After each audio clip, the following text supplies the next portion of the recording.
ഞാനിവിടെ പ്രാക്ടീസ് ചെയ്യുന്ന യോഗയിൽ 2 തരം യോഗയാണ് കേട്ടോ ഉള്ളത്. ഒന്നാമത്തേത് ജനറൽ യോഗ, രണ്ടാമത്തേത് തെറാപ്യൂട്ടിക്കൽ യോഗ.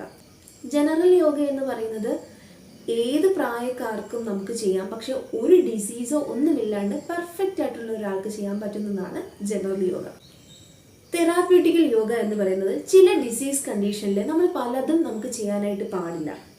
ഫോർ എക്സാമ്പിൾ, ഇപ്പം ഡിസ്ക് റിലേറ്റഡ് ഇഷ്യൂസ് ഉണ്ട്, അല്ലെങ്കിൽ നെക്ക് പെയിൻ ഉണ്ട്, തലകറക്കമുണ്ട്, അല്ലെങ്കിൽ എനിക്ക് കാർഡിയാക് ഡിസീസ് ഉണ്ട്, സ്ട്രോക്ക് പേഷ്യൻ്റ് ആണ് ഞാൻ, അങ്ങനെ ഉണ്ടെങ്കിൽ നമുക്ക് എല്ലാം ചെയ്യാൻ പറ്റുമോ? ഇല്ല. അപ്പം അങ്ങനെയുള്ളവർക്ക് ഒരു സ്പെഷ്യൽ കൺസൾട്ടേഷനോട് കൂടി ഡിഫറെൻ്റ് ആയിട്ടുള്ള ഒരു യോഗയായിരിക്കും നമുക്ക് പ്രാക്ടീസ് ചെയ്യേണ്ടി വരിക. ഇപ്പോൾ കറക്റ്റായിട്ടുള്ള രീതിയിലല്ല നമ്മൾ യോഗ ചെയ്യുന്നതെങ്കിൽ ഉറപ്പായിട്ടും ഒരു മെഡിസിൻ കഴിക്കുന്നത് പോലെ തന്നെ യോഗയ്ക്കും അതിൻ്റെതായിട്ടുള്ള സൈഡ് എഫക്ട്സ് ഉണ്ടാകും. സോ യോഗ ചൂസ് ചെയ്യുമ്പോൾ നമ്മുടെ ശരീരത്തിൻ്റെ കണ്ടീഷൻ മനസ്സിലാക്കി മാത്രമേ നമ്മൾ ചൂസ് ചെയ്യാനായിട്ട് പാടുള്ളൂ.